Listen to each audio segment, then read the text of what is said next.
Welcome to Momentum Investing, property investing made easy. One of the world's top podcasts on property investing, bringing you the top experts in the field so you can learn firsthand what it takes to create passive income and take control over your financial future. Welcome to the Momentum Investing Podcast. My name is Daniel Wood. I'll be your host. I'm one of the co-founders of Momentum Property Education, and I'm very excited to have you back for this episode.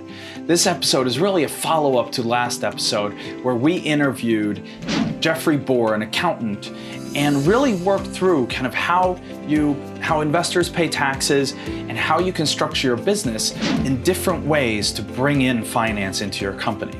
Now, I know bringing in finance is always really fun, and we're kind of getting into the technical side of things here. Because what's really fun as an investor, one question I always get from new students is, in our mentorship program, we provide the full education. We teach how property works. We then provide the full team with support on how to find deals. We have the sourcing agents, we have the mortgage brokers, accountants, solicitors, everyone you need to do your team and do your project. The same, we also teach 25 ways of raising finance for deals. So a lot of our students will ask, well, what do I have to do? If you're already showing me how to do it, you're giving me a team that handles everything in the UK, and you teach me how to raise finance, what do I need to do? Well, these two episodes show you what your role as a property investors are. So in the last episode, I spoke to Jeffrey Bor and I learned about a new way I could pull in finance. Well, that was very, very exciting. But the question is, this is best for me out of a tax point of view, out of an accountant's point of view, but is that the entire picture? Well, no, because when I go out and do deals, it's got to fit with the solicitors, they got to agree. For the sourcing agents, I have to be able to provide the right type of finance, and especially for the banks, because I want to be able to borrow money from the banks. So in this episode, I am interviewing Richard Ignatowicz, a mortgage broker, who is now going to comment on what happens in this strategy. And essentially, this is me doing a call between my power team. I've gone to one member of my power team and I've gotten a new way I can pull in money. So now I'm going to a second member of my power team and I'm asking, does this work in reality for the banks? And I'm going to get feedback back, which means then I can go back to Jeffrey, to my accountant, and talk to him. And this is my role. I have all these experts who know their field perfectly, but my job is to extrapolate the information, get the information from each, put that together into a system and a strategy that works best for me. So this episode is very, very exciting. I hope you enjoy it. If you haven't listened to the last one first, it's not necessary for you to listen to this episode, but it does increase kind of the spice a little bit, makes it a little more exciting and gives you a little more depth into it. So I recommend you listen to the last episode first and then this one. But if you haven't, that's fine. You can listen to this one. I hope you enjoy it. Richard Ignatowicz is one of the top mortgage brokers in the UK. We've been working with him for years. He's great at helping both domestic UK investors and has specialized on international investors from all over the world. So he works very closely with some of the largest banks in the UK, specialist lenders, to make sure that we get the best lending possible for our deals. So that's why I asked him to come on and comment. This is who I call. Essentially, you're on my call with my power team now to see what is the best step to do in a business structure. So let's have some fun. Let's get into the episode. All right, welcome back to the Momentum Investing Podcast. I'm here with mortgage broker Richard Ignatowicz. Welcome, Richard. Thank you very much, Daniel. Great to be back again. Yeah, awesome. You're our first recurring guest ever, so this is cool. Wow, I'm privileged. Thank you. Yes, you are, or the only one I'm fool enough to come back. Of course, yes. Didn't want to say. But what's really exciting about today is, as our listeners here probably know, last week we interviewed Jeffrey Bor, an amazing accountant who shared a very interesting way of structuring your property deals and the way you bring on investors. So we talked about how investors pay tax, but also how you can avoid setting up, a million different SPVs, an SPV being a limited company. So instead of setting up a separate company for each property when you're bringing in an investor, Jeffrey shared a way to bring that all into your main company without having to have a lot of expensive contracts from solicitors. Instead, you create different classes of shares Because what's exciting in the UK is you can create a different class of share and really give it any rights you want. So you could say this B class share is, if someone has put in 100,000, the company owes them 100,000 back. The moment they get 100,000 back, these shares revert back to the company. In the meantime, they get 50% of the cash flow from this specific property, so not the portfolio, this specific property, and maybe a fixed interest or not. You can really do whatever you want. And the good thing with it is it saves us money on our accountants. So Jeffrey's shooting himself in the foot a little bit there. But he's giving best advice. He's giving best advice. That's why we love him. But he's so basically he's saying instead of setting up different companies, you do it through one company. And instead of paying lawyers a bunch of money, you just do it through class of shares. The moment I hung up there on that interview, I kind of realized, because this was something I got really inspired to do in my companies, because I'm doing lots of different joint ventures. We're bringing on investors, we're doing deals, and we pay our accountants way too much money. And so I was thinking like, wow, this is amazing. This would save so much time, so much money, so much energy. And I would have so many fewer companies to keep an eye on, just one bank account, everything's so much easier. But will I be able to get lending if my company has 7 different types of shares with different shareholders? And I said, I got to talk to Richard.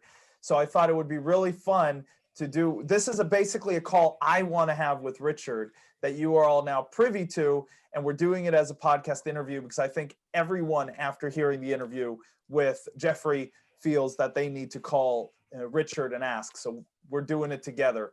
Richard, this is 100 investors calling you saying, what do we do? Yeah, very good introduction on that, Daniel, and good question. I would have to say that because I was privileged just to listen to the interview you did with Jeffrey in advance of this call, so I could have an idea as to what he was proposing. And my simple conclusion was that that type of structuring, that type of strategy, and everything else is really more relevant for, I would call, mature investors who've gone through the journey, started through their basic, flat or 2 up, 2 down property in the UK, maybe progressed onto a HMO. They may be now looking at larger projects that require some form of either angel investing, joint venture investing, call it what you want. This really is at that level. The reason I say that is that if you go back to your, let's say, standard entry-level investing, that would be that you may be either doing it in personal name or an SPV. So it's either yourself or, yourself and Gazelle or whoever. Yeah. That the lenders have a very simplistic, let's say, criteria and standpoint, in that you are buying, let's say, a property for £100,000 under the SPV. You are providing a 25% deposit, which has to come from your own funds, stroke savings, not a separate bank loan or anything. Because here's the important factor that I do get asked a lot. It's like, well, can I borrow the money from my best friend? Can I get a loan from the bank because I don't have the full 25%? Or variations on the theme. Yeah. In that the banks are forced, even in the UK, to do what they call money laundering checks and balances. Yeah. So they have to do what's called a money trail. So when you provide the proof of deposit of the 25%, they are normally asking for maybe 3 months bank statements or 3 to 6 months as a historical reinforcement to them that those funds are savings. Okay. Right. And if they see a lump sum of money coming in from your best friend or from the bank or whatever, they will decline the mortgage because it is not your own savings. Okay. Right. Now, to a degree, they may allow, for example, what we call a gifted deposit or a part gifted deposit, maybe from Bank of Mum and Dad, which is very, very popular at the moment, etc. But again, that is variable at a point in time. I would say that as a generalization, it is ideal and best to maybe rely upon your own savings and your own funding. Okay, so you buy the 2 up, 2 down, and you're off and running. So down the road, you may find that then you are wanting to do a progression journey, get into larger projects, maybe a multi-unit, a HMO. For example, you've recently completed on one, I think last Friday, that, it wasn't a straightforward, simple purchase because of all the hoops you have to jump through, and the solicitors keep coming back with queries. What about this? What about that? And it seems to be never ending. And I noticed you've gone a bit paler and grayer since last week, because that's what it can. I know we can joke about it, but it's a serious business where the lenders stroke solicitors seem to have a never-ending list of questions and queries that you have to address. And there's no shortcuts, there's no way around it. If they ask a question, where did you get this money? We want to see the bank statement. We want to go back 6 months. What about this amount that's gone into the bank statement? What about that? It has to be addressed. Otherwise, they're just going to decline. Simple as that. So right.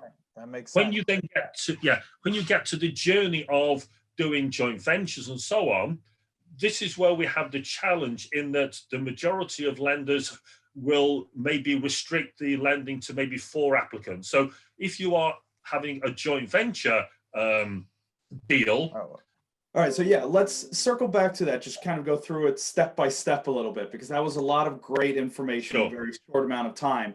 So if we start with what you're saying about someone buying their first deal, the banks want it to be as simple and as easy as possible. So ideal is you just put in your own deposit, and nothing else. As you say, they don't want to see lending on lending on lending, because then you're not getting 75% loan to value, you're getting 100 or 105. Exactly. Yes. And that's no good. You did mention though later, you can do it through a joint venture. So essentially you might do it that instead of me and Gisela starting a company, me and John start a company together, and John provides the funding as a joint venture partner. That would kind of get around that issue. It's not a case of getting around. It's a case of there's different ways to, achieve the end. Yeah. The issue is that John would have to be on the mortgage. So John would now be a joint venture co-owner of the property, be on the mortgage, equal owner to me, maybe even more if he put in the money. So, whatever agreement you come to as an arrangement, the lenders would typically allow up to a maximum of 4 applicants on the mortgage. Which means I can set up one company with 3 partners who provide the funds. Yeah, that's the important thing. If they're providing the funds, that they, because of money laundering checks and balances, they have to go on the mortgage. Yeah. Okay. Otherwise, it's a loan from an outside person, and as you've said, it's equivalent to like 100% lending, which they're not allowing. Right. So essentially, they have to be full partners in the business, just like yourself.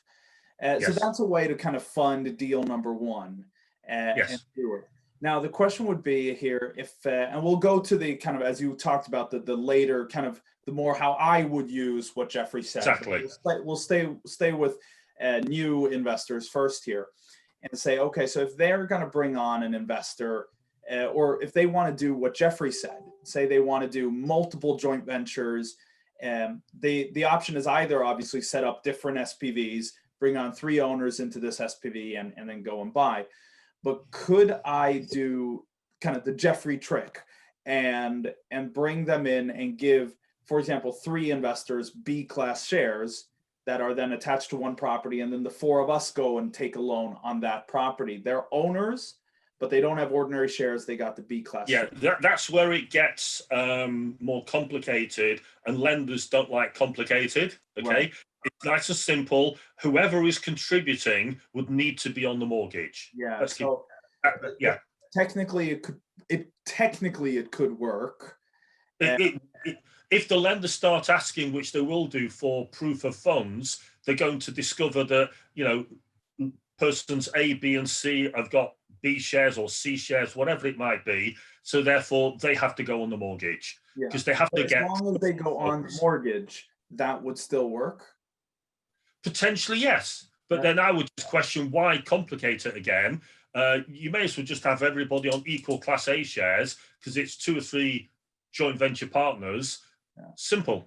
Well, the reasoning behind it, why we would do it this way is, for example, say I'm a new investor and I'm very ambitious, as I once was. I'm a little calmer maybe today, or I pretend to be. So, but I was very ambitious. I wanted not to do one deal. I wanted to do 20 property deals. And so I set a goal, like in my first year, I'm going to do 5 deals. And now I have the option to either then put up 5 different SPVs with different groups of investors, or I could do, I could start a company. I'll have 100 ordinary class shares, and then I bring on my first 3 investors to buy deal number 1, and I give them A class shares. And then we do this and we get the mortgage. Then I go back and I create a B class. So I bring in. That's the issue. The lenders don't like layered structures. Yeah. Right. Okay. So if I keep doing that, you've got a holding company, and then you've got 3 or 4 different SPVs below that, and it might be you've got a set of investors for property A or 1, a set of investors for different property B. They just don't like that. Right, and that's what I mean though, is we don't do it then through different SPVs. We do it all through the holding or the mother company. Yeah, they don't like holding companies because the different properties will have different shareholders. Right, so again, they would see that as a complex structure and go, absolutely.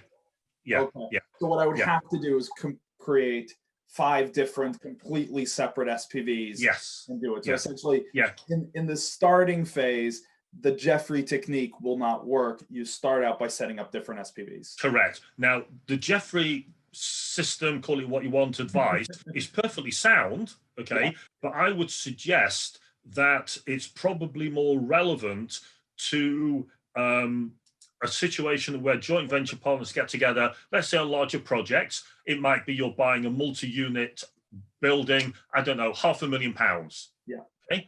And then you might get 4 investors who invest £125,000. So the point I'm getting to is that it's a cash purchase, which then gives you total freedom to do layered structures, holding companies, B shares, C shares, whatever. Okay. The drawback is that when you come to try and refinance out and get your money out to leverage and go forwards, that is where you will find challenges and difficulties. And you may then be restricted to specialist lending institutions, finance houses, and so on, rather than your traditional buy-to-let lender.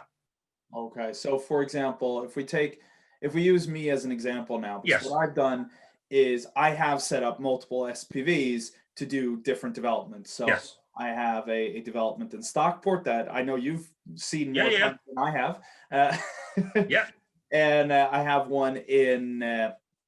I own a old pub called the Brindley Arms. We're converting into flats, and then I own shares in a golf resort in South Wales. Who would not own a golf resort? Of course. Yeah, I mean, obviously. But so what I've done is I've created a separate SPV for each one of these companies. Correct. Which means now I have 3 extra companies that I have to do the accounts for. That's the drawback. That is the drawback. So the great thing with, we'll start calling it the Jeffrey system. Yeah. So for the Jeffrey system, what I would have done instead is I would have taken my company, let's say, we'll just call it, Daniel A, right? So I would have taken Daniel A, and then I would have, instead of creating a separate SPV for my deal in Stockport, I would have created a new class of shares in Daniel A called, S shares, because for Stockport. Right? So I would have created S shares for that. Now, then for my Brindley Arms, I would have created B shares, and for my golf resort, G shares. So it all makes perfect sense. So now I have these 3 different types of shares. I have these big assets, though. I mean, they're worth, multi-million pounds each of these deals.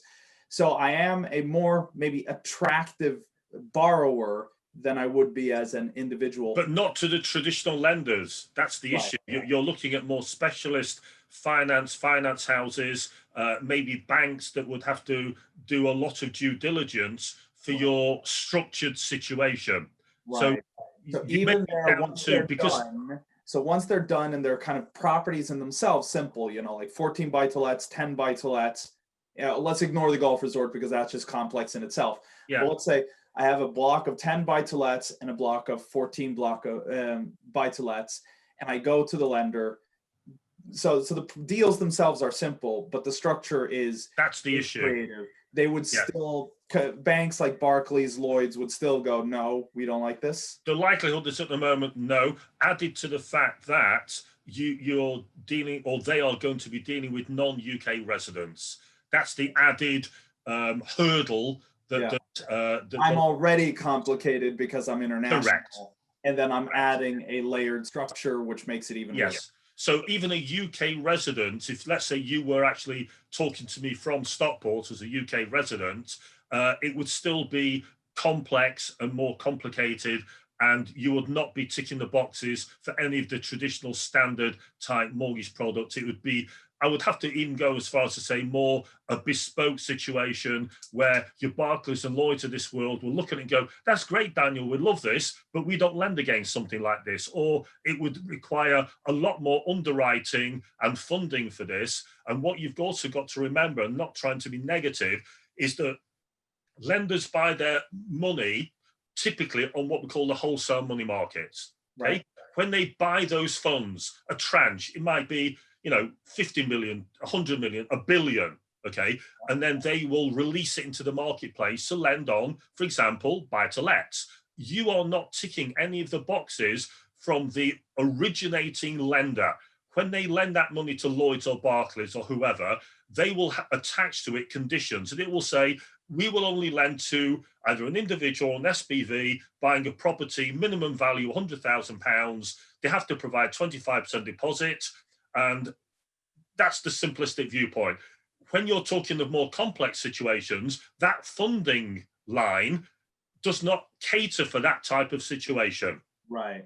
So hence why I'm saying you have to go to more specialist finance houses that would be more likely to be getting a tranche of money in specifically for your type of project. Right. And usually, because it might be 100,000, 200,000, 300,000 pounds, it's more likely to also be a bit more expensive as well, because it's tailor-made. Yeah.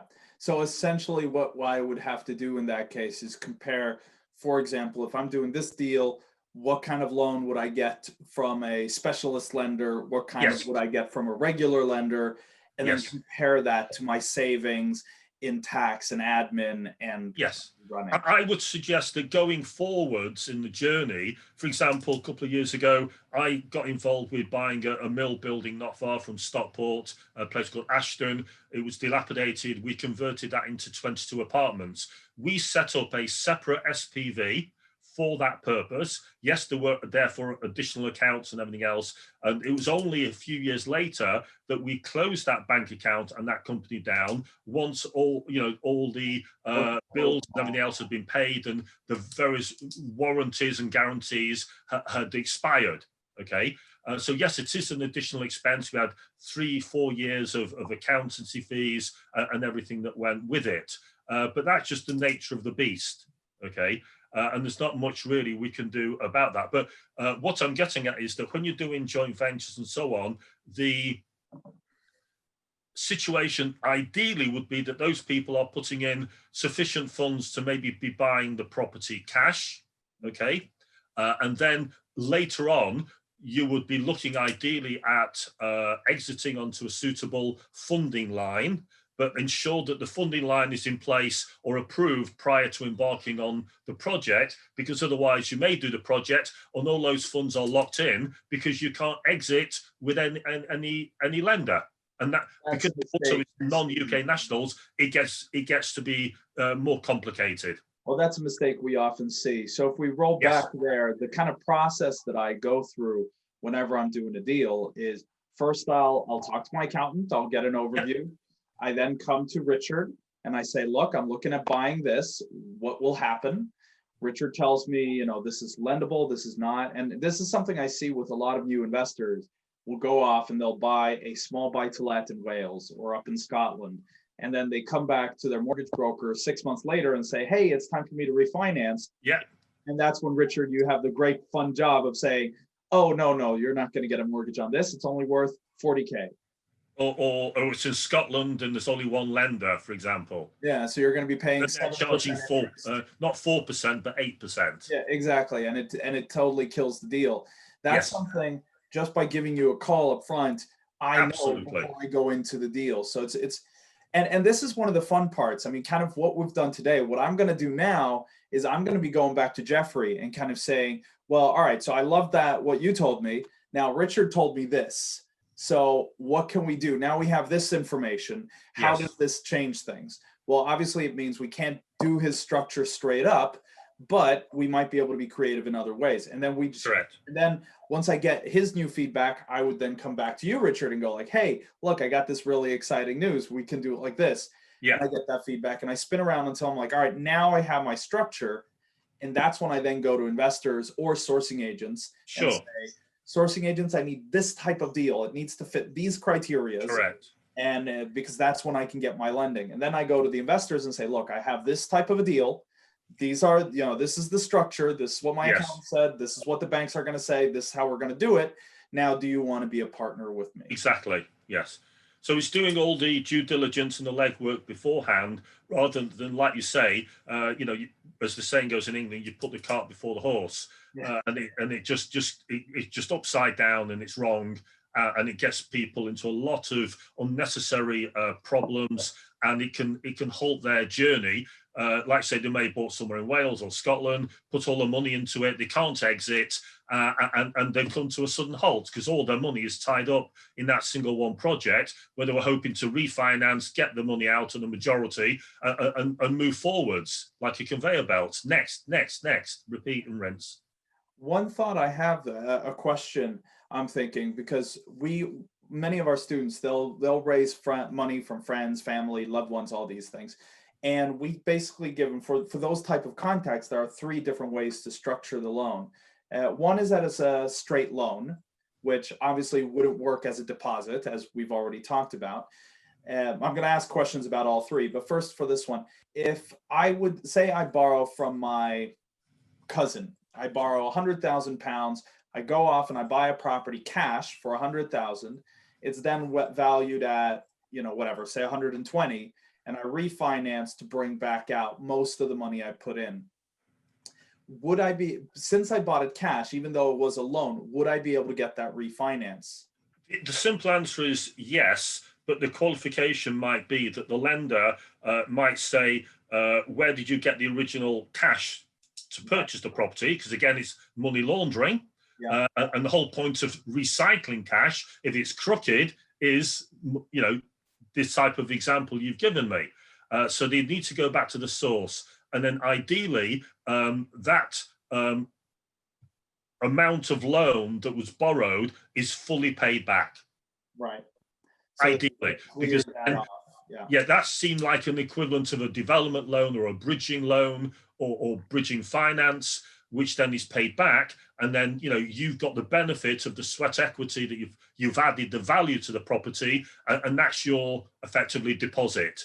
Right. But what if I only get back, say, 60,000? So essentially that's the issue. That's where the lenders may hesitate, and they may require you to say, well, I'm giving back my cousin £60,000. However, I borrowed 100. There's a 40 shortfall. They may want to see that you're paying that back as well. So this is where it gets more challenging. I might have to do some kind of external agreement or something with my cousin. Yes. I'll give you 60 now. We'll write off the debt from the company, and then I'll sort you.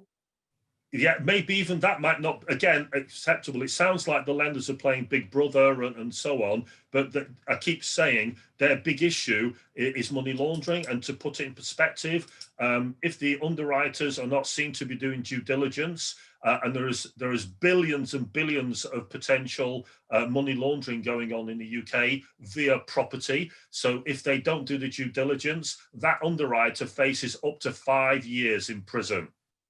Which is why they want to ask the questions. Yeah. Yeah, that's why they ask all the questions, and it seems like they're being too intrusive in digging. But if they don't, and it turns out that that money was criminal money or fraudulent or whatever, they're in prison for 5 years. Yeah. Right. So that makes sense that they ask those questions. So yes, straight up loan is something we generally don't recommend to do just because of the risk. Yeah. But also here we see it's not a good idea with the banks. The second way. Sorry, can I add that then the simple answer is the cousin then goes on the mortgage. Right. Yeah. And then he will get back whatever he gets back. And let's say that he got 2/3 of his money back. So therefore, when maybe you're going forward on that property, he may have, say, a third equity split down the road upon sale, and maybe a third of the profits from the rental coming his way. Which is essentially just, you might as well jump to structure 2, which is a joint venture, right? Correct. Absolutely. Give me the money, we'll split, you're on the mortgage, we own the company together. Absolutely. We set up an SPV and we do that. That's the simplest, quickest. Yeah. The third way, and this would be kind of a hybrid of the two and using the Jeffrey system. The hybrid would be, say I want, my cousin has the 100,000 pounds I need. I ask him for that money. He gives me the 100,000, but I don't say I don't do either of the two structures. Instead, I say, look, I'm going to guarantee you a 3% interest, so a very low interest, and 30% of the cash flow until the day I pay you back your entire amount. But technically, you're a shareholder, so I'm going to create a B-class share where this is stated. So you've deposited the money in the company, so we have no debt to you. And then we have the rights to buy you out for your invested capital. Then we get our shares back. In the meantime, you get 20% of cash flow and 3% fixed interest. Would that work, do you think? The simple answer is, for most lenders at the moment, I'd have to say no, because it's the same story. They're providing, when they do the money laundering, yeah, they need to see, because now they are essentially shareholders. I mean, they are essentially joint venture partners. Yeah, it's basically that I've added the buyout clause. So it's a distinction from the lenders, is that although they are shareholders, do they therefore need to go on the mortgage? Right. I could put them on the mortgage, though. I could put them on the mortgage. Yeah, that absolutely. So then usually if somebody is a shareholder with 20-25% or more, the lenders usually insist that they go on the mortgage. Now, how does that work if they have a different class of shares? So say I have 100 A class, or I have 100 ordinary shares and he has 50 A class shares. Yeah, but then why not just split it the other way to all have A shares, and then you have 50 A shares and he has 100 A shares. Right. Well, the one reasoning there is that if I'm putting him with the same type of shares as me, I need to create a proper shareholders agreement, and I need to bring in a solicitor to write this. Agreed. Yeah. The interest and the. But then, like I said, the lenders will not normally then be liking A shares and B shares, and they're not going on the mortgage and everything else. So if they're going on the mortgage, you're like equal partners. So it goes full circle to effectively like a JV situation. Yeah, but that's what I'm thinking. It's more complicated with lenders. Right, because I'm thinking if I do it so that we become joint venture partners, and we both go on the mortgage, but instead of bringing in a solicitor to write the shareholders agreement, I create a separate type of share for him that states these things. Sure. This is just to save me the £2,000. That's the frustration that the lenders will probably not accept it. At the moment, I've not had a situation where I've had an investor creating A and B shares, because obviously it's a bit more creative. They've always just gone down the simple, straightforward route. They've got A shares and they've got their own proportion of the A shares, whether it's 50-50, 70-30, or whatever the situation is. We have our separate joint venture agreement. That's what it is. Yes. All right. So very good to know. So everyone, that's the easiest way to structure it is bring on a joint venture partner. You can negotiate the splits. You either do it through shareholding. If you say we're setting up a company together, we're going to own it forever. You don't need an external contract. You just are shareholders. If you want to have the buyout clause and fixed interest and stuff, the ruling from our mortgage broker on what the banks will say is basically get a solicitor to write the contract and make sure that it is structured correctly. Yes. Keep it simple. That's the simple advice I can give you. If you are looking at creating more complex structures, like I said, then it really is imperative that you do contact myself or somebody like me to run it by them. Then we can find out what lenders, if any, would be prepared to lend on that structure. And then at least you've got light at the end of the tunnel. And even on easy deals, even if you're just buying a simple buy-to-let, talk to Richard. Make sure he tells you, yes, it's worth enough. Yes, it's in an area where you'll get lending. This is the situation right now. So Richard, if now we've told everyone that they have to call you now before they buy a deal, how do they reach you? Okay, thank you, Daniel. Email's very simple. Richard at mortgagesavers with an S on the end .co.uk. If you can't remember or you're not sure, just look up the website mortgagesavers.co.uk, and international phone call is 0044 1625 548 248. Perfect. And I'll put all that in the show notes. Great. Obviously, if all this was too complicated, go to the International Property Investors Group. Richard is an active member there. Search for him in the members section and you'll find him. Send him a message. He's usually really good at replying, at least to me. No one else. Yeah. Just likes me. But that way you can find him as well. So in the International Property Investors Group on Facebook, you'll find him as well. Awesome, Richard. Thank you so much for this, for joining us. My pleasure as always. And now, everyone, we got some homework to do. We got to find some deals. We got to go back to our accountants. We got to go back to Richard. We got to make sure the deals work, and then we got to get them over the line and funded. Thank you so much, Richard. I'll speak to you soon. And everyone, I have some exciting news for you in a moment, so please stay tuned. So thank you so much for joining us at the Momentum Investing Podcast. We love having you as a listener. We really appreciate you taking the time. And I hope you got some value out of this, seeing how the different parts of the team kind of work together and what our role is here as the spider kind of in the middle. Now, if you want our support to help you with your journey and you would like to join our mentorship program, you can go to Get Momentum Mentor. That's getmomentummentor.com to apply for the mentorship. You fill out your details.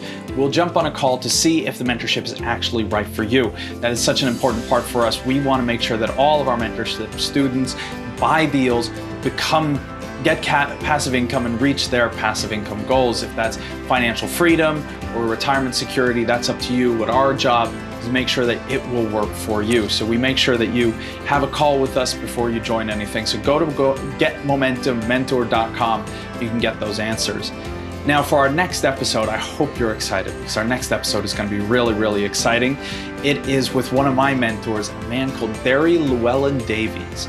Now, Derry and I have worked together for about 6 years now. Time flies. About 6 years now. He came in when our business was close to bankruptcy. We were having trouble in all areas of the business.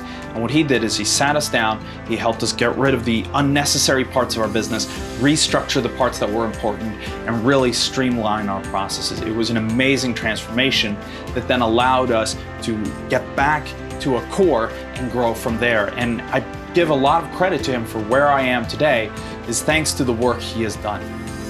Derry's background is as a property investor originally.